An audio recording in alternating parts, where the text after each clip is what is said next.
Cuộc đời luôn vận động không ngừng, mọi thứ thay đổi theo từng khoảnh khắc. Những gì ta cho là may mắn hôm nay có thể trở thành bất hạnh ngày mai. Ngược lại, những điều ta xem là bất hạnh lại có thể mở ra cơ hội tốt đẹp hơn trong tương lai. Đây chính là lý do người xưa nói phúc họa vô thường, nghĩa là phúc hay họa không có gì là chắc chắn. Tất cả đều tùy thuộc vào nhân duyên và cách chúng ta nhìn nhận sự việc. Chúng tôi rất vui khi bạn đã quay lại kênh. Sau đây, mời bạn lắng nghe nội dung phúc họa vô thường, có chưa chắc là phúc, mất chưa chắc là họa. Rất nhiều người nghĩ rằng có tiền tài, danh vọng, quyền lực là phúc, nhưng thực tế không phải lúc nào cũng vậy. Người giàu có nhưng sống trong lo âu sợ hãi, liệu có thực sự hạnh phúc không? Có nhiều người khi đạt được sự giàu có liền nghĩ rằng mình đã nắm trong tay hạnh phúc, nhưng họ không biết rằng giàu sang không đồng nghĩa với an yên.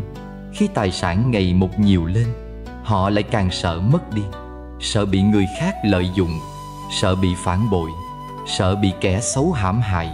Họ có thể sống trong biệt thự xa hoa, đi xe sang trọng, nhưng tâm hồn lúc nào cũng bất an. Ngày qua ngày, họ luôn căng thẳng trước những biến động của thị trường, lo lắng về sự phản bội trong các mối quan hệ làm ăn, thậm chí sợ hãi ngay cả với người thân cận bên mình. Cái gọi là phúc, thực chất đôi khi lại trở thành áp lực vô hình. Nhiều người vì giữ gìn tài sản mà phải tính toán từng bước đi, không dám tin tưởng ai, lúc nào cũng sống trong sự dè chừng. Có những doanh nhân thành đạt nhưng chẳng thể ngủ ngon, luôn bị ám ảnh bởi nỗi sợ mất mát, cuối cùng sinh ra bệnh tật trầm cảm. Thậm chí có người kết thúc cuộc đời trong cô độc. Tài sản có thể chất đầy kho, nhưng tinh thần lại rơi vào vực thẳm. Hạnh phúc thật sự không phải là có nhiều tiền, mà là có tâm hồn bình an. Nếu giàu có mà lúc nào cũng lo âu bất an, thì thực chất đó lại là một dạng khác của khổ đau.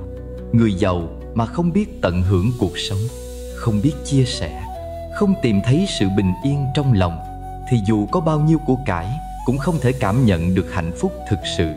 Người đàn ông giàu có nhưng không ngủ yên, ở giữa trung tâm thành phố xa hoa, nơi những tòa nhà cao chọc trời đứng sừng sững như biểu tượng của quyền lực và sự thành công, có một căn biệt thự lộng lẫy, nơi ở của Trần Hạo. Hạo là một doanh nhân giàu có bậc nhất. Ông sở hữu hàng chục công ty, hàng nghìn nhân viên làm việc dưới trướng. Tiền bạc không bao giờ thiếu. Mỗi ngày, con số trong tài khoản của ông tăng lên chóng mặt. Nhưng có một điều kỳ lạ, ông không bao giờ có một giấc ngủ ngon. Mỗi đêm, Hạo đều nằm trằn trọc trên chiếc giường rộng lớn phủ đầy gối lụa cao cấp. Ánh mắt ông luôn hướng về trần nhà, tai vọng lên nghe ngóng. Bất cứ tiếng động nhỏ nào, dù là gió thổi qua cửa sổ hay tiếng bước chân của người giúp việc, cũng khiến ông giật mình tỉnh dậy. Trên tủ đầu giường, một khẩu súng lục nhỏ luôn nằm im lìm trong hộp gỗ. Đó là thứ duy nhất khiến ông cảm thấy an toàn trong căn nhà đầy đủ tiện nghi này. Người ngoài nhìn vào, ai cũng nghĩ rằng Trần Hạo đang sống một cuộc đời trong mơ. Nhưng thực chất, ông sống trong lo âu sợ hãi, lúc nào cũng canh cánh trong lòng một nỗi bất an vô hình. Ngày trước, Trần Hạo cũng từng là một chàng trai nghèo khó. Ông lớn lên trong một gia đình lao động bình thường, nơi cha mẹ phải chắt chiu từng đồng bạc để nuôi con. Cũng vì thế, Hạo sớm nung nấu ý chí làm giàu. Ông lao vào công việc, làm ngày làm đêm, bất chấp mọi thủ đoạn để leo lên đỉnh cao của sự nghiệp. Nhưng cái giá của sự thành công ấy lại đắt hơn những gì ông tưởng. Kẻ thù ngày càng nhiều, đối thủ kinh doanh luôn rình rập, chỉ chờ ông sơ suất để lật đổ. Những kẻ từng là bạn bè, giờ đây quay lưng vì ganh ghét đố kỵ. Ngay cả những người thân cận cũng không còn đáng tin. Trong lòng Hạo, ai cũng có thể là kẻ phản bội. Gia đình không còn như xưa. Vì mải mê kiếm tiền, ông chẳng còn thời gian dành cho vợ con. Người vợ từng cùng ông trải qua những ngày gian khổ, giờ đã rời xa vì không thể chịu nổi một người chồng luôn căng thẳng nóng nảy. Con cái ông, dù sống trong nhung lụa nhưng lại xa cách cha đến mức chẳng còn tình cảm. Đối với chúng, ông chỉ là một cây ATM biết đi. Niềm vui không còn nữa. Trần Hạo từng nghĩ rằng khi giàu có, ông sẽ được tận hưởng cuộc sống, được làm những điều mình thích. Nhưng giờ đây, ông nhận ra mình chẳng còn ham muốn gì cả. Những món ăn đắt tiền, những chuyến du lịch xa hoa, những chiếc xe sang trọng, tất cả đều không mang lại cảm giác hạnh phúc. Ông chỉ thấy trống rỗng. Một ngày nọ, Trần Hạo nhận được tin dữ. Công ty của ông bị đối thủ chơi xấu, cổ phiếu rất thảm hại, nguy cơ phá sản cận kề. Từ một người đứng trên đỉnh cao quyền lực, ông bị kéo xuống vực thẳm trong nháy mắt. Những kẻ từng nịnh bợ ông nay quay lưng, bỏ rơi ông không chút do dự. Những người thân cận, người từng được ông tin tưởng, lại chính là những kẻ bán đứng ông vì tiền. Hạo sụp đổ hoàn toàn. Trong cơn tuyệt vọng, ông tìm đến một người bạn cũ, một người bạn thời nghèo khó mà ông đã lãng quên từ lâu. Người bạn ấy giờ chỉ là một thầy giáo bình thường, sống một cuộc sống giản dị nhưng thanh thản. Ngồi đối diện nhau trong quán trà nhỏ, Hạo nhìn người bạn cũ, trong lòng trào dâng bao cảm xúc. Người này không giàu có, không quyền lực, nhưng ánh mắt lại bình thản đến lạ. Còn ông, dù từng đứng trên đỉnh cao danh vọng, lại chưa từng có một ngày yên bình. Hạo hỏi bạn mình, tớ đã có tất cả, nhưng tại sao tớ vẫn không hạnh phúc? Người bạn chỉ cười nhẹ, rót một chén trà, rồi chậm rãi nói, vì cậu chưa bao giờ thực sự có được chính mình. Lời nói ấy như một nhát dao xuyên vào lòng Trần Hạo. Cả đời ông mải mê theo đuổi tiền tài, quyền lực, nhưng chưa bao giờ dành thời gian để lắng nghe chính mình, để cảm nhận sự bình yên thực sự. Hạo chợt nhớ lại những ngày còn trẻ, khi ông và người bạn này chỉ có một ước mơ đơn giản, mở một quán trà nhỏ, sống an yên bên những trang sách, những câu chuyện đời thường. Nhưng ông đã bỏ qua giấc mơ đó, chạy theo một thứ xa vời hơn, thứ mà giờ đây ông nhận ra không thực sự đáng giá. Tối hôm đó, lần đầu tiên sau nhiều năm, Trần Hạo có một giấc ngủ yên bình. Sau biến cố, Trần Hạo quyết định rời xa thương trường. Ông bán đi tài sản, giữ lại một khoản vừa đủ, rồi chuyển đến một vùng quê yên bình. Ông không còn là doanh nhân hào nhoáng của ngày xưa, mà trở thành một người đàn ông giản dị, sống cuộc đời thanh thản. Người ta nói ông từ bỏ tất cả, nhưng với Hạo, ông lại thấy mình được rất nhiều. Được bình yên, được sống thật với chính mình, được tận hưởng những ngày tháng nhẹ nhàng mà trước đây ông chưa từng có. Sau bao năm sống trong lo âu, sợ hãi, ông mới thực sự hiểu rằng giàu có không đồng nghĩa với hạnh phúc. Hạnh phúc không nằm ở tiền bạc, mà ở tâm hồn an yên. Người thực sự thành công không phải là người có nhiều tiền nhất, mà là người có thể mỉm cười bình thản mỗi ngày. Vậy, bạn có đang mải mê chạy theo tiền bạc mà quên mất chính mình không? Bạn có chắc rằng khi giàu có, bạn sẽ hạnh phúc không? Hãy sống sao cho khi nhìn lại, bạn không tiếc nuối những tháng ngày đã qua. Hạnh phúc không đến từ những con số trong tài khoản, mà đến từ một trái tim thanh thản, một tâm hồn không lo âu. Người có địa vị cao nhưng bị cô lập, liệu có vui vẻ không? Có những người cả đời phấn đấu để đạt đến đỉnh cao quyền lực, mong muốn được người đời ngưỡng mộ kính trọng. Nhưng khi đứng trên đỉnh vinh quang, họ mới nhận ra rằng mình đang cô đơn hơn bao giờ hết. Xung quanh, họ không còn những người bạn chân thành, mà chỉ toàn những kẻ xu nịnh, nói lời hoa mỹ để lấy lòng, nhưng trong lòng lại có toan tính riêng. Họ không biết ai thật lòng với mình, ai chỉ tiếp cận vì lợi ích. Lời nói họ nghe hàng ngày chỉ toàn là những điều đẹp đẽ, nhưng mấy ai dám nói sự thật đâu. Sự cô lập không đến từ bên ngoài, mà từ chính vị trí họ đang đứng. Khi quyền lực càng lớn, khoảng cách giữa họ và người khác cũng càng xa. Họ không thể dễ dàng chia sẻ tâm tư, vì càng bộc lộ điểm yếu càng dễ bị lợi dụng. Những quyết định của họ luôn bị soi xét, mỗi bước đi đều phải cẩn trọng. Ngay cả khi họ muốn tìm một người để trò chuyện, cũng không biết phải tin ai. Sự nghi ngờ dần dần xâm chiếm tâm trí, khiến họ không còn cảm nhận được sự ấm áp của tình người. Người có địa vị cao, nhưng nếu không có những mối quan hệ chân thành, không có những người bạn tri kỷ để sẻ chia niềm vui nỗi buồn, thì liệu có thể gọi là hạnh phúc không? Khi mọi cuộc gặp gỡ đều mang tính lợi ích, khi mọi lời nói xung quanh đều giả dối, liệu con người có còn cảm nhận được niềm vui thật sự không? Một người có thể sở hữu quyền lực tối cao, nhưng nếu trong lòng trống rỗng, không có ai để tin tưởng, không có ai để thực sự lắng nghe mình, thì cuộc sống cũng chỉ là một chuỗi ngày dài cô độc. Vậy, địa vị cao có thật sự là điều đáng ao ước, hay chỉ là một chiếc lồng son giam cầm tâm hồn con người chăng? Người được chiều chuộng quá mức có thực sự hạnh phúc không? Nhiều bậc cha mẹ vì yêu thương con cái mà dốc hết tâm sức để bảo bọc, che chở, không muốn con phải chịu khổ, không muốn chúng đối mặt với bất kỳ khó khăn nào. Mọi thứ đều được sắp đặt sẵn, chỉ cần con muốn gì là có ngay, không cần phải nỗ lực. Những đứa trẻ lớn lên trong môi trường như vậy có thể cảm thấy sung sướng lúc nhỏ, nhưng liệu khi trưởng thành, chúng có thực sự hạnh phúc không? Một đứa trẻ không bao giờ phải đối diện với thử thách, không từng trải qua sự va vấp, sẽ rất khó có được bản lĩnh kiên cường. Khi đối mặt với những thất bại đầu tiên, chúng dễ hoang mang, sợ hãi, thậm chí gục ngã. Không có sự rèn luyện từ nhỏ, chúng thiếu đi khả năng tự lập, không biết cách đương đầu với sóng gió cuộc đời. Một khi bước ra khỏi vòng tay cha mẹ, chúng có thể cảm thấy lạc lõng giữa xã hội đầy cạnh tranh. Bởi vì từ trước đến nay, chúng chưa bao giờ phải tự mình cố gắng để đạt được điều gì. Không ít người khi còn nhỏ được cha mẹ nuông chiều quá mức, đến khi trưởng thành lại trở thành những người sống phụ thuộc, thiếu kỹ năng ứng phó với thực tế. Khi gặp khó khăn, thay vì tìm cách giải quyết, họ dễ rơi vào tâm lý né tránh hoặc trông chờ sự giúp đỡ từ người khác. Những thất bại nhỏ cũng có thể trở thành cú sốc lớn, bởi vì trước đó họ chưa từng học cách đứng dậy sau vấp ngã. Liệu một cuộc sống không có thử thách có thực sự là một điều may mắn không? Hay chính những khó khăn mới là bài học giúp con người trưởng thành và mạnh mẽ hơn?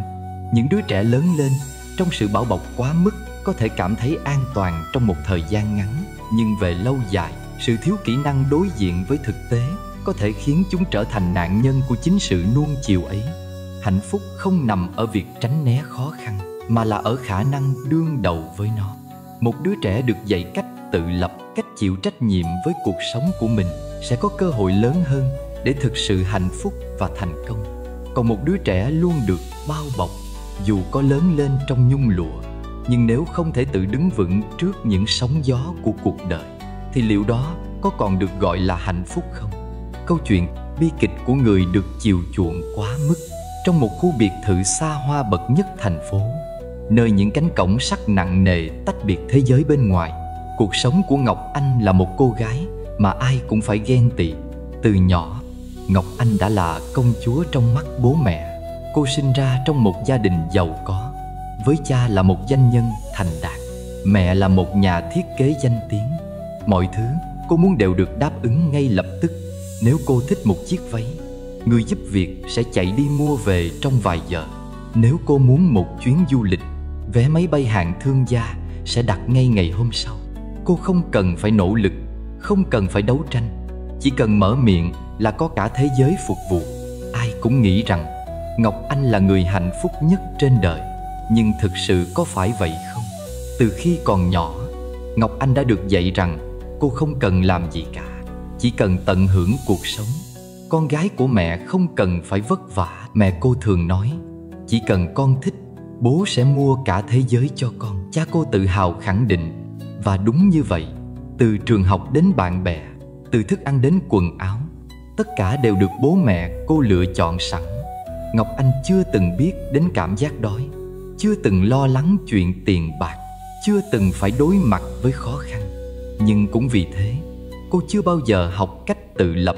Bạn bè của cô cũng giống cô, những đứa trẻ giàu có, quen được chiều chuộng. Họ gặp nhau trong những quán cà phê sang trọng, lái xe hàng hiệu, nói về những món đồ xa xỉ. Họ không bao giờ nói về tương lai, vì đối với họ, tương lai đã được bố mẹ sắp đặt sẵn. Nhưng sâu trong lòng, Ngọc Anh luôn cảm thấy có điều gì đó không ổn. Năm 20 tuổi, Ngọc Anh gặp Minh, một chàng trai xuất thân từ một gia đình bình thường nhưng đầy nghị lực. Minh không giàu có, nhưng anh có hoài bão, có ước mơ. Anh làm việc chăm chỉ để có thể tự lập, để xây dựng một tương lai tốt hơn.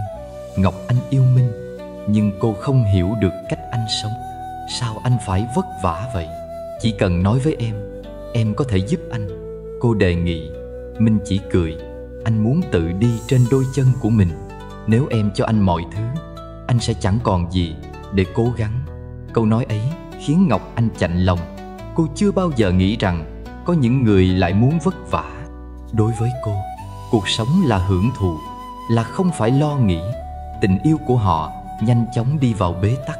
Minh cảm thấy Ngọc Anh không hiểu được nỗi khổ của những người phải tự mình vươn lên. Ngọc Anh cảm thấy Minh quá xa lạ với thế giới của cô. Và thế là họ chia tay. Lần đầu tiên trong đời, Ngọc Anh mất đi một thứ mà cô không thể mua lại. Sau khi chia tay Minh, Ngọc Anh tiếp tục cuộc sống xa hoa của mình. Cô tiêu tiền để quên đi nỗi buồn, lao vào những cuộc vui để khỏa lấp sự trống rỗng trong lòng. Nhưng càng hưởng thụ, cô càng cảm thấy chán nản. Rồi một ngày, tai họa ập đến. Công ty của cha cô bị phá sản. Một cú sốc quá lớn đối với gia đình cô. Từ một gia đình giàu có, họ rơi vào cảnh nợ nần chồng chất. Căn biệt thự bị bán đi, tài khoản ngân hàng bị đóng băng. Lần đầu tiên trong đời, Ngọc Anh bị đẩy ra khỏi lồng kính. Những người bạn giàu có trước đây lập tức quay lưng. Không còn những bữa tiệc xa hoa, không còn những bộ váy đắt tiền, không còn ai phục vụ. Cô từng chút một, Ngọc Anh nhận ra rằng từ trước đến nay, cô không có bất kỳ kỹ năng nào để sống sót trong thế giới thực. Cô không biết làm việc, không biết kiếm tiền, thậm chí không biết nấu một bữa ăn đơn giản. Cô hoảng loạn, cô sợ hãi. Và cô nhận ra rằng cả đời mình, cô chưa từng thực sự hạnh phúc. Sau một thời gian chật vật, Ngọc Anh quyết định tự lập. Cô xin việc ở một quán cà phê nhỏ. Những ngày đầu tiên là cơn ác mộng. Cô không biết pha cà phê, không biết lau dọn, không biết cách nói chuyện với khách. Nhưng dần dần cô học được. Lần đầu tiên trong đời, cô nhận ra niềm vui khi tự mình làm được một điều gì đó. Khi nhận được đồng lương đầu tiên, dù ít ỏi, nhưng cô thấy nó quý giá hơn tất cả những món đồ đắt tiền mà bố mẹ từng mua cho cô. Cô bắt đầu trân trọng những thứ nhỏ bé trong cuộc sống. Một bữa ăn đơn giản cũng trở nên ngon miệng hơn. Một buổi chiều thảnh thơi cũng trở nên ý nghĩa hơn. Cô gặp lại Minh. Giờ đây, cô không còn là cô gái sống trong nhung lụa nữa, mà là một người đã hiểu giá trị của lao động, của sự cố gắng. Minh nhìn cô, mỉm cười. Bây giờ em đã hiểu rồi, đúng không? Ngọc Anh gật đầu. Em đã từng có tất cả, nhưng lại chẳng có gì cả. Giờ em chẳng có gì, nhưng em lại cảm thấy mình có cả thế giới. Từ một cô gái được chiều chuộng quá mức, Ngọc Anh đã học được rằng hạnh phúc không đến từ việc được phục vụ, mà đến từ việc tự mình tạo ra giá trị. Cô từng nghĩ rằng có tiền là có tất cả, nhưng cô đã sai. Hạnh phúc không phải là được nuông chiều, mà là được tự mình nỗ lực, được tự mình trải nghiệm, được tự mình đứng vững. Nếu bạn được nuông chiều quá mức, có thể bạn sẽ không bao giờ biết đến sự đau khổ, nhưng bạn cũng sẽ không bao giờ biết đến niềm vui khi tự mình vượt qua khó khăn, khi tự mình chạm đến thành công. Cuộc sống không phải là một con đường trải đầy hoa hồng, nhưng chính những chông gai mới làm nên giá trị thật sự của hạnh phúc. Vậy bạn có đang sống trong một lồng kính mà không nhận ra không? Bạn có đang nghĩ rằng hạnh phúc là khi có tất cả mà không cần cố gắng không? Hãy nhớ rằng hạnh phúc không nằm ở những gì bạn có, mà ở những gì bạn đã cố gắng để đạt được. Tiếp theo, mất chưa chắc là hòa, tức là không phải mọi điều mất đi đều là xui rủi. Mất công việc cũ nhưng tìm được cơ hội tốt hơn. Khi một người mất đi công việc mà họ đã gắn bó lâu năm, phản ứng đầu tiên thường là đau khổ, hoang mang và thậm chí là tuyệt vọng. Họ cảm thấy như cả thế giới đang sụp đổ, mất phương hướng, lo sợ về tương lai. Những suy nghĩ tiêu cực dễ dàng xâm chiếm tâm trí như: mình sẽ làm gì tiếp theo đây? Liệu mình có thể tìm được một công việc tốt hơn không? Có phải mình không đủ giỏi nên mới bị mất việc không? Tuy nhiên, cuộc đời luôn vận hành theo những cách mà đôi khi con người không thể lường trước. Có những cánh cửa đóng lại không phải để đẩy ta vào ngõ cụt, mà là để mở ra những con đường khác rộng lớn hơn. Rất nhiều người sau khi mất việc đã tìm được một công việc mới phù hợp hơn, phát triển được những khả năng mà trước đây họ chưa từng nghĩ đến. Nếu không rời bỏ công việc cũ, họ sẽ mãi sống trong vùng an toàn, không có cơ hội để thử sức với những điều mới mẻ. Có những người trước đây từng làm một công việc mà họ không thực sự yêu thích, nhưng vì ổn định, vì thu nhập, họ vẫn bám trụ. Khi mất việc, họ mới bắt đầu suy nghĩ nghiêm túc về hướng đi của mình, tìm kiếm một công việc thực sự phù hợp với đam mê và khả năng. Một số người đã mạnh dạn chuyển sang một lĩnh vực hoàn toàn khác, dấn thân vào con đường kinh doanh riêng hoặc phát triển một kỹ năng mới. Và rồi họ nhận ra rằng mất việc không phải là dấu chấm hết, mà là một cơ hội để làm lại từ đầu với một định hướng sáng suốt hơn. Lịch sử cũng cho thấy nhiều người thành công nhờ những thất bại ban đầu, như Steve Jobs từng bị sa thải khỏi Apple. Đó là công ty do chính ông sáng lập, nhưng điều đó lại giúp ông có cơ hội khám phá những hướng đi mới, và sau này quay trở lại Apple với những ý tưởng đột phá hơn. Walt Disney cũng từng bị đuổi việc vì thiếu sáng tạo, nhưng sau đó ông đã xây dựng nên cả một đế chế giải trí vĩ đại. Nếu những con người ấy cứ mãi chôn chân trong công việc cũ, có lẽ họ đã không thể bộc lộ hết tiềm năng của mình. Vậy nên, nếu một ngày bạn mất việc, đừng vội coi đó là thảm họa. Hãy xem đó như một cơ hội để nhìn lại bản thân, tìm ra điều gì thực sự phù hợp với mình và mạnh dạn bước đi trên con đường mới. Có thể ban đầu sẽ khó khăn, sẽ có những lúc chông chênh, nhưng nếu bạn không bỏ cuộc, rất có thể một cánh cửa tốt đẹp hơn đang chờ bạn phía trước. Đôi khi, mất đi một thứ gì đó không có nghĩa là mất mát, mà chính là sự khởi đầu cho một hành trình ý nghĩa hơn. Câu chuyện cánh cửa khép lại, cánh cửa khác mở ra. Hà ngồi thẫn thờ trước màn hình máy tính, tay cô run run bấm mở email. Những dòng chữ lạnh lùng hiện lên trước mắt. Chúng tôi rất tiếc phải thông báo rằng do tình hình tài chính khó khăn, công ty buộc phải cắt giảm nhân sự. Hợp đồng của bạn sẽ chính thức kết thúc vào cuối tháng này. Cô như đứng hình, 7 năm trời cống hiến, làm việc quên ăn quên ngủ. Hà chưa từng nghĩ rằng một ngày nào đó cô sẽ bị sa thải. Cô luôn là một nhân viên giỏi, hoàn thành xuất sắc công việc, luôn nhận được lời khen từ cấp trên. Nhưng điều đó không còn quan trọng nữa. Khi công ty đối mặt với khủng hoảng, họ buộc phải cắt giảm, và cô nằm trong danh sách đó. Hà thu mình trong góc nhà, nước mắt lặng lẽ rơi. Cô không biết phải làm gì tiếp theo. Sau ngày cuối cùng rời khỏi công ty, Hà rơi vào một khoảng trống vô định. Mỗi sáng, thay vì vội vã chuẩn bị đi làm, cô chỉ ngồi thẫn thờ bên cửa sổ, nhìn dòng người hối hả. Cô cảm thấy mình vô dụng, như thể giá trị của bản thân đã bị xóa bỏ cùng với công việc cũ. Hà bắt đầu gửi CV khắp nơi, nhưng thị trường việc làm không hề dễ dàng. Hàng loạt email từ chối khiến cô mất dần niềm tin. Những công ty chấp nhận phỏng vấn thì lại đưa ra mức lương quá thấp, hoặc yêu cầu cô làm những công việc mà cô không yêu thích. Cô cảm thấy như đang đi vào ngõ cụt. Một buổi chiều, mẹ cô ngồi xuống bên cạnh nhẹ nhàng nói: "Con cứ mãi nhìn vào cánh cửa đã đóng lại mà không nhận ra có những cánh cửa khác đang mở ra trước mắt." Câu nói ấy khiến Hà giật mình.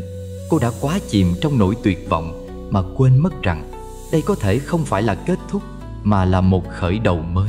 Trong những ngày thất nghiệp, Hà có nhiều thời gian hơn để suy nghĩ về bản thân. Cô chợt nhớ lại, từ lâu mình đã luôn yêu thích viết lách. Khi còn làm việc, cô từng có ước mơ viết sách, nhưng công việc bận rộn khiến cô không có thời gian theo đuổi. Giờ đây, khi không còn bị bó buộc bởi công việc cũ, cô quyết định thử sức.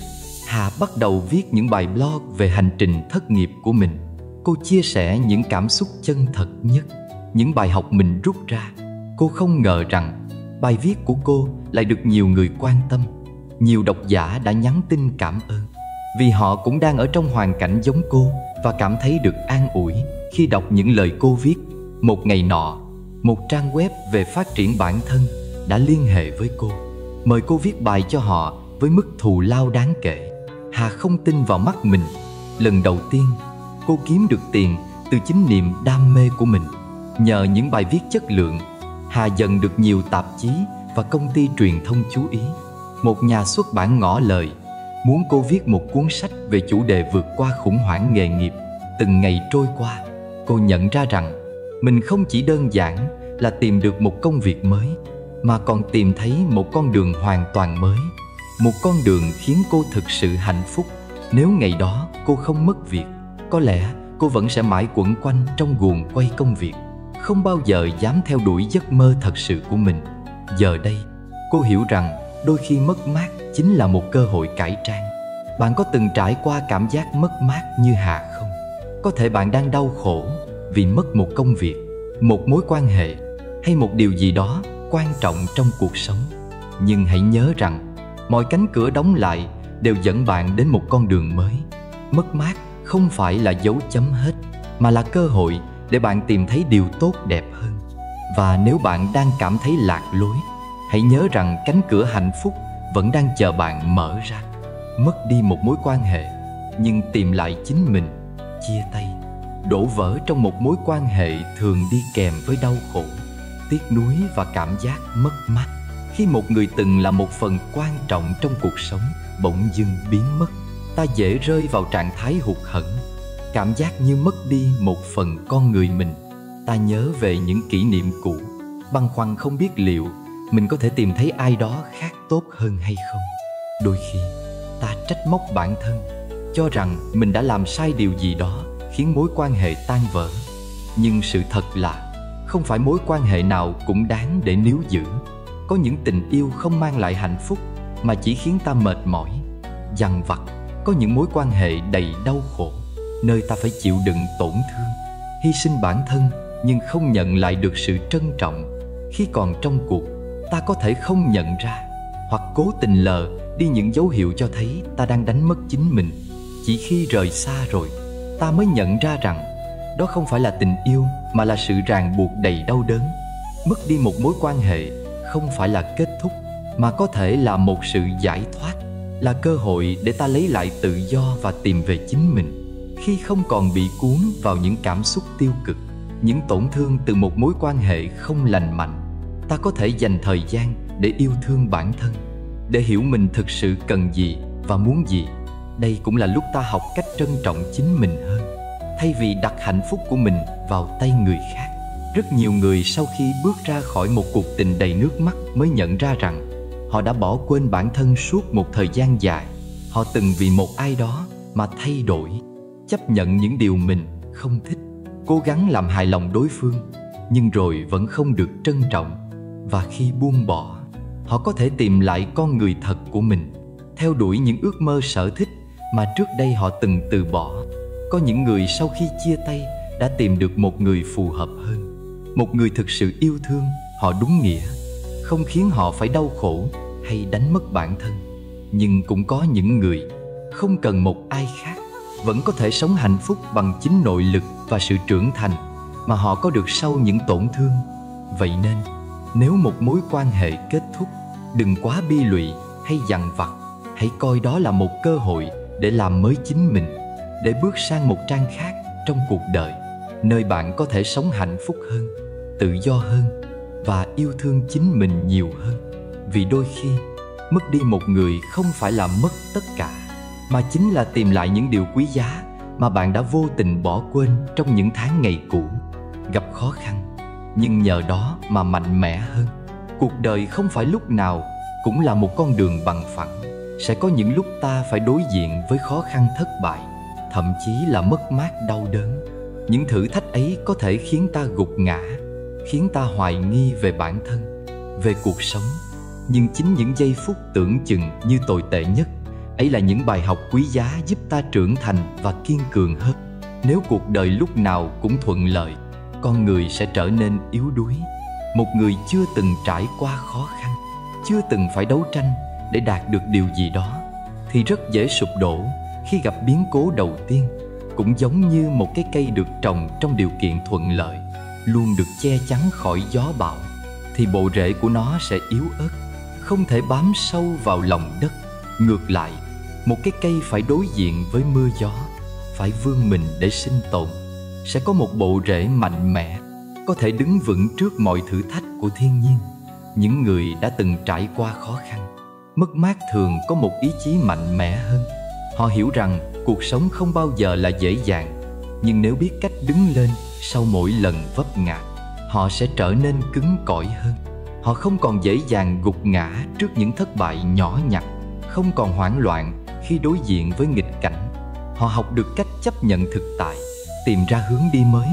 Thay vì than vãn hay đổ lỗi cho số phận, có những người đã từng mất tất cả, nhưng nhờ đó mà tìm ra con đường mới, thậm chí vươn lên mạnh mẽ hơn trước. Một người từng thất bại trong sự nghiệp có thể từ đó tìm ra lĩnh vực phù hợp hơn với mình. Một người từng mất đi tài sản có thể nhờ vậy mà học cách trân trọng giá trị thực sự của cuộc sống, trở nên khôn ngoan hơn trong cách quản lý tài chính. Một người từng trải qua đổ vỡ trong tình cảm có thể nhờ đó mà hiểu rõ hơn về bản thân, biết cách yêu thương và lựa chọn đúng người hơn trong tương lai. Những khó khăn mà ta gặp phải không phải để khiến ta gục ngã, mà là để tôi luyện bản thân ta trở nên mạnh mẽ hơn. Thay vì oán trách số phận, ta có thể học cách nhìn nhận thử thách như một cơ hội để rèn luyện ý chí. Mỗi lần vượt qua một khó khăn, ta lại có thêm kinh nghiệm, thêm bản lĩnh để đối diện với những điều lớn lao hơn trong cuộc sống. Vậy nên, đừng sợ hãi khi gặp thử thách, cũng đừng bi quan khi rơi vào nghịch cảnh. Hãy tin rằng mọi khó khăn đều có giá trị của nó. Và nếu ta kiên trì, giữ vững niềm tin, thì một ngày nào đó ta sẽ thấy rằng chính những ngày tháng gian khổ ấy đã giúp ta trở nên mạnh mẽ hơn bao giờ hết. Câu chuyện ngọn lửa trong giông bão. Từ nhỏ, mình đã sống trong một gia đình nghèo khó. Cha mẹ anh làm nông, quanh năm vất vả ngoài đồng nhưng vẫn chẳng đủ ăn. Mỗi mùa mưa bão, căn nhà lụp xụp của họ lại dột khắp nơi. Gió lùa qua từng kẽ vách lạnh đến thấu xương. Mình là con cả trong nhà. Sau, anh còn 2 đứa em nhỏ. Vì nhà nghèo, Minh sớm hiểu rằng mình không thể có tuổi thơ vô tư như bao đứa trẻ khác. Anh vừa đi học, vừa phụ giúp cha mẹ làm ruộng. Có những ngày mệt đến mức nằm xuống là ngủ thiếp đi ngay. Dù khó khăn, Minh chưa từng có ý định bỏ học. Anh biết chỉ có tri thức mới có thể thay đổi số phận. Nhưng rồi bi kịch ập đến. Năm Minh 17 tuổi, cha anh đột ngột qua đời sau một cơn bạo bệnh. Gánh nặng gia đình đè lên vai người mẹ nhỏ bé. Không chịu nổi cảnh mẹ gầy rộc đi từng ngày, Minh quyết định nghỉ học để đi làm. Minh khăn gói lên thành phố với hy vọng kiếm được công việc đủ nuôi mẹ và các em. Nhưng giữa chốn phồn hoa, một cậu trai quê nghèo chẳng có bằng cấp, chẳng khác nào hạt cát giữa sa mạc, anh xin vào một công trình xây dựng làm phụ hồ. Công việc vất vả, phải khuôn vác xi măng, gạch đá từ sáng sớm đến tối mịt. Mỗi ngày kết thúc, lưng anh đau nhức, bàn tay phồng rộp, nhưng anh không dám than vãn. Vì phía sau, anh còn mẹ, còn 2 đứa em đang mong chờ từng đồng tiền anh gửi về. Có lần, Minh kiệt sức ngất ngay tại công trường. Khi tỉnh dậy trong trạm y tế, anh chỉ nghe loáng thoáng giọng một bác sĩ già: "Cậu còn trẻ, đừng để sức khỏe hủy hoại tương lai. Lao động quan trọng, nhưng nếu không có tri thức, cậu sẽ mãi chỉ là một người làm thuê mà thôi." Những lời ấy cứ vang vọng trong tâm trí Minh. Anh bắt đầu suy nghĩ, mình không thể cứ làm công nhân cả đời như thế này được. Phải có một cách nào đó để thay đổi số phận. Sau hôm đó, Minh tìm đến một trung tâm dạy nghề vào buổi tối. Ban ngày, anh vẫn đi làm, tối đến lại chạy vội đến lớp. Dù mệt mỏi, nhưng chưa một ngày nào anh bỏ cuộc. Anh chọn học nghề sửa chữa điện lạnh vì nhận ra đây là công việc có tương lai. 3 năm trôi qua, Minh đã trở thành một thợ sửa chữa giỏi. Với số vốn ít ỏi tích góp được, anh mở một tiệm nhỏ của riêng mình. Ban đầu khách ít, nhưng nhờ tay nghề tốt và thái độ làm việc tận tâm, dần dần cửa hàng của Minh đông khách hơn. Không dừng lại ở đó, Minh còn tự học thêm về kinh doanh. Anh hiểu rằng muốn thành công, không chỉ cần tay nghề mà còn cần biết cách quản lý. Chỉ vài năm sau, Minh mở thêm chi nhánh thứ 2, rồi thứ 3. Từ một cậu phụ hồ không ai biết đến, anh đã trở thành ông chủ một chuỗi cửa hàng sửa chữa điện lạnh có tiếng trong thành phố. Một ngày nọ, khi nhìn lại quãng đường đã qua, Minh chợt nhận ra tất cả những khó khăn mà anh từng đối mặt đều đã giúp anh trở thành con người mạnh mẽ hôm nay. Nếu ngày đó không mất cha, có lẽ anh vẫn là một cậu học trò vô tư, không biết thế nào là trách nhiệm. Nếu không từng làm phụ hồ, anh sẽ không hiểu giá trị của lao động. Nếu không từng bị từ chối, anh sẽ không biết cách kiên trì. Những gian khổ không hề đánh bại anh. Ngược lại, chúng tôi luyện anh trở nên cứng rắn, kiên cường. Để rồi từ đó, anh tự tay viết nên câu chuyện thành công của chính mình. Minh quyết định dùng một phần lợi nhuận của mình để mở lớp dạy nghề miễn phí cho những bạn trẻ có hoàn cảnh giống anh. Ngày trước, anh muốn giúp đỡ họ, để họ cũng có thể vươn lên từ nghịch cảnh như anh đã từng. Cuộc sống chưa bao giờ dễ dàng, nhưng điều quan trọng không phải là tránh né khó khăn, mà là dám đối mặt và vượt qua nó. Nếu hôm nay bạn đang gặp khó khăn, hãy nhớ rằng gian khổ không phải để làm bạn gục ngã, mà để giúp bạn mạnh mẽ hơn. Nếu bạn cảm thấy mọi cánh cửa đang đóng lại, có thể chính là lúc bạn phải tự mở ra cánh cửa của riêng mình. Cuộc sống luôn vận động không ngừng. Mọi thứ quanh ta đều thay đổi từng ngày, từng giờ. Hạnh phúc đến rồi đi, nỗi buồn cũng chẳng tồn tại mãi mãi. Con người hôm nay có thể vui cười trong thành công, nhưng ngày mai cũng có thể rơi vào khó khăn, mất mát. Không ai có thể kiểm soát được tất cả mọi thứ trên đời, cũng không ai có thể giữ mãi một trạng thái bất biến. Điều quan trọng nhất không phải là cố chấp níu giữ hay lo sợ mất đi, mà là học cách đón nhận mọi biến động với một tâm thế bình thản. Không quá vui mừng khi có được điều gì, vì có thể đó không phải là phúc thực sự. Nhiều người nghĩ rằng có tiền bạc, có địa vị, có danh vọng là niềm hạnh phúc lớn lao. Nhưng rồi họ lại bị cuốn vào vòng xoáy lo lắng, sợ mất đi những gì mình đang có. Một người giàu có nhưng luôn sống trong hoang mang, sợ bị phản bội, sợ bị đánh mất tài sản, liệu có thực sự hạnh phúc không? Một người có quyền lực nhưng không có ai thực lòng bên cạnh, liệu có cảm thấy mãn nguyện không? Đôi khi, những gì ta tưởng là may mắn lại mang đến phiền não. Những gì ta xem là thành công lại trở thành gánh nặng.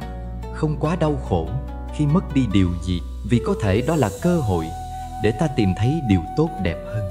Mất mát luôn khiến con người đau lòng, nhưng liệu mất đi có phải lúc nào cũng là điều bất hạnh chăng? Một người mất đi công việc cũ có thể tìm được một con đường tốt hơn, phù hợp với bản thân hơn. Một mối quan hệ tan vỡ có thể mở ra cơ hội để ta tìm thấy một người thực sự trân trọng mình. Cuộc sống luôn vận hành theo cách riêng của nó, và đôi khi những điều tưởng chừng như bất hạnh lại chính là sự sắp đặt để ta bước sang một giai đoạn tốt đẹp hơn. Luôn giữ vững niềm tin vào nhân quả, vì mọi sự xảy ra đều có lý do của nó. Mỗi điều đến và đi trong cuộc sống đều không phải ngẫu nhiên. Một hạt giống gieo xuống sẽ cho ra loại cây tương ứng. Một hành động thiện lành sẽ mang lại kết quả tốt đẹp. Một suy nghĩ tiêu cực có thể dẫn đến những điều không may. Nếu ta biết chấp nhận mọi việc bằng lòng tin vào nhân quả, ta sẽ không còn oán trách cuộc đời hay sợ hãi trước tương lai. Bởi lẽ, điều gì đến là do duyên, điều gì đi là do hết nợ. Hiểu được rằng phúc họa vô thường, mọi thứ đều tùy duyên, ta sẽ không còn quá lo lắng hay sợ hãi trước những thay đổi trong cuộc sống. Phúc và họa như hai mặt của đồng xu, luôn song hành và có thể đổi thay bất cứ lúc nào. Hôm nay có thể là một ngày tồi tệ, nhưng biết đâu ngày mai lại mở ra một cơ hội mới. Hôm nay có thể là một ngày hạnh phúc, nhưng ai biết được ngày sau sẽ ra sao. Khi ta hiểu được rằng cuộc đời vốn vô thường, ta sẽ học cách chấp nhận mọi thứ nhẹ nhàng hơn. Không cưỡng cầu, không níu kéo, không bám chấp vào những điều không thuộc về mình. Hãy sống ngay thẳng, lương thiện, làm những điều tốt đẹp, rồi cuộc đời sẽ an bài những gì xứng đáng dành cho ta. Dù cuộc đời có đổi thay ra sao, điều quan trọng nhất vẫn là cách ta sống mỗi ngày. Nếu ta sống chân thành, lương thiện, biết cho đi và trân trọng những gì mình có, thì dù gặp phải nghịch cảnh, ta vẫn không đánh mất chính mình. Khi ta sống tốt, nhân quả tự khắc sẽ an bài. Có thể không ngay lập tức, nhưng rồi mọi việc sẽ dần dần xoay chuyển theo cách phù hợp nhất với những gì ta đã gieo trồng. Cuộc đời là một hành trình dài, và ta không thể biết trước điều gì đang chờ đợi phía trước. Thay vì lo lắng hay sợ hãi, hãy học cách đón nhận tất cả bằng một tâm hồn rộng mở. Dù là niềm vui hay nỗi buồn, dù là thành công hay thất bại, hãy cứ bình thản, bởi mọi thứ đều là một phần của cuộc sống. Phúc hay họa, suy cho cùng, cũng chỉ là những trạm dừng chân tạm thời trên chuyến xe mang tên nhân sinh. Cuộc sống luôn vận động và thay đổi, không ai có thể nắm giữ mãi điều gì trong tay. Nhưng khi hiểu được quy luật vô thường, khi biết đón nhận mọi điều bằng một tâm thế bình thản, chúng ta sẽ tìm thấy sự an nhiên giữa dòng đời biến động. Hãy sống ngay thẳng, lương thiện, làm những điều tốt đẹp, rồi cuộc đời sẽ tự an bài những gì xứng đáng dành cho ta. Câu chuyện tái ông thất mã là họa hay phúc chưa ai biết trước. Câu chuyện nổi tiếng của người xưa, tái ông thất mã, chính là minh chứng rõ ràng cho sự vô thường của phúc và họa. Ngày xưa, có một ông lão sống ở biên giới. Một ngày nọ, ngựa quý của ông bỏ đi. Hàng xóm ai cũng nói đó là điềm xui xẻo. Nhưng ông lão bình thản đáp, họa hay phúc chưa thể biết được. Một thời gian sau, con ngựa không những quay về mà còn dẫn theo một bầy ngựa hoang. Người trong làng ai cũng chúc mừng ông lão vì vận may này. Nhưng ông vẫn điềm nhiên nói, phúc hay họa chưa thể biết trước. Sau đó, con trai ông trong lúc cưỡi ngựa bị ngã gãy chân. Người ta lại than thở rằng đó là tai họa. Ông lão vẫn bình thản, họa hay phúc chưa thể biết trước. Một thời gian sau, chiến tranh xảy ra. Tất cả thanh niên trai tráng trong làng đều bị bắt đi lính và nhiều người không trở về. Nhưng con trai ông vì bị thương nên không phải ra trận và giữ được mạng sống. Từ câu chuyện này, ta thấy rằng những gì ta nghĩ là may mắn hay xui rủi chỉ là nhận định nhất thời. Thực tế phúc và họa có thể đổi chỗ bất cứ lúc nào. Cuộc sống luôn thay đổi, không có gì là mãi mãi. Điều quan trọng nhất không phải là cố gắng kiểm soát mọi thứ, mà là giữ một tâm thế bình thản trước mọi biến động. Không quá vui mừng khi có được điều gì, vì có thể đó không phải là phúc thực sự. Không quá đau khổ khi mất đi điều gì, vì có thể đó là cơ hội để ta tìm thấy điều tốt đẹp hơn. Luôn giữ vững niềm tin vào nhân quả, vì mọi sự xảy ra đều có lý do của nó. Khi hiểu được rằng phúc họa vô thường, mọi thứ đều tùy duyên, ta sẽ không còn quá lo lắng hay sợ hãi trước những thay đổi trong cuộc sống. Hãy sống ngay thẳng, lương thiện, làm những điều tốt đẹp, rồi cuộc đời sẽ an bài những gì xứng đáng dành cho ta. Nếu câu chuyện này truyền cảm hứng cho bạn, hãy đăng ký kênh để cùng nhau khám phá thêm những bài học cuộc sống ý nghĩa nhé.